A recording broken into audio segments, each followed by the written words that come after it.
सर्दियों की शुरुआत हो चुकी है। वो लोग जिनको हद से ज़्यादा ठंड लगती है वो भीषण ठंड से बचने के लिए रूम हीटर का इस्तेमाल करते हैं। यूं तो घर को गर्म रखना कोई बुरा आइडिया तो नहीं है, लेकिन हीटर के इस्तेमाल से पहले आपको इसके इस्तेमाल से जुड़ी सावधानी बरतने की सख्त ज़रूरत है। सबसे पहले तो आप ये जान लें कि हर हीटर एक जैसा नहीं होता। आयरन रॉड वाले हीटर से लेकर गर्म हवा फेंकने वाले ब्लोअर और ऑयल हीटर जैसे कई विकल्प आज की तारीख में बाजार में मौजूद हैं। ये सभी अलग अलग तरह काम करते हैं, लेकिन काम सभी तरह के हीटर का एक ही है, और वो ये है कि कमरे में मौजूद हवा को गर्म करना। लेकिन हवा को गर्म करने के साथ ही हीटर उसे ड्राई भी बना देते हैं, और यही ड्राई हवा इंसानी शरीर में कई तरह की समस्याओं को पैदा करती है।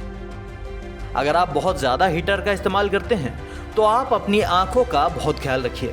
जैसा कि आप जानते हैं कि आंखें आपके शरीर का सबसे संवेदनशील अंग है और इनके बिना जीवन अंधकार है। इसलिए आंखों की खास देखभाल करना आपकी जिम्मेदारी है। आंखों की सेहत का एक ही हिस्सा है उनका गीला रहना। इसलिए आंखों में एक जल जैसा पदार्थ भी होता है जिसे एक्सेफ ह्यूमर कहते हैं। हवा में रूखेपन के चलते आंखें भी सूखने लगती हैं। ज़्यादा देर तक ड्राई हवा में बैठना न सिर्फ आंखों को इरिटेट करता है, बल्कि उसे संक्रमण के प्रति संवेदनशील भी बनाता है। खुजली होने पर आप बार बार आंख पर हाथ लगाते हैं, और इससे होने वाला सबसे आम संक्रमण है कंजक्टिवाइटिस।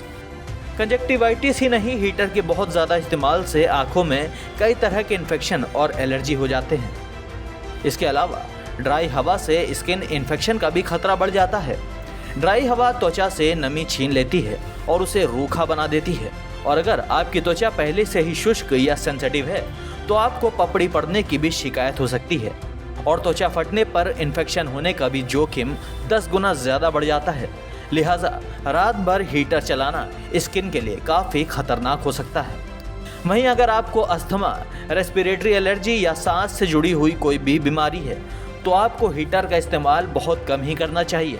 ना सिर्फ हीटर हवा को ड्राई बनाता है, बल्कि कई हीटर हानिकारक गैसें भी निकालते हैं। ऐसे में कन्वेंशनल हीटर जैसे आयरन रॉड हीटर का इस्तेमाल सबसे खतरनाक है। रूखी हवा गले को सुखा देता है और खांसी का सबब बनता है। साथ ही सूखी हवा नाक और विंड पाइप में इरिटेशन, फेफड़ों में ड्राइनेस और खुजली का कारण बनती है। चलिए हम आपको बताते हैं हीटर से जुड़े कुछ सेफ्टी मेजर्स। अगर आप हीटर लेने जा रहे हैं तो ऑयल हीटर का चुनाव करें। ये थोड़े महंगे ज़रूर होते हैं, लेकिन हवा को बराबर तापमान से गर्म करते हैं। इसके अलावा रात भर हीटर कभी भी ना चलाएं। अगर आपको हीटर चलाना ही है तो सोने से 1-2 घंटे पहले चला लें, और सोने से पहले ही इसे बंद भी कर दें। आप हीटर के बगल में एक कटोरे में पानी भरकर भी रख सकते हैं। ये हवा में नमी बनाए रखने में मदद करता है और हवा कम ड्राई होती है। आप अपनी त्वचा, होठों को अच्छी तरह मॉइस्चराइज करें। आंखों के लिए डॉक्टर की राय से अच्छी आई ड्रॉप ले लें।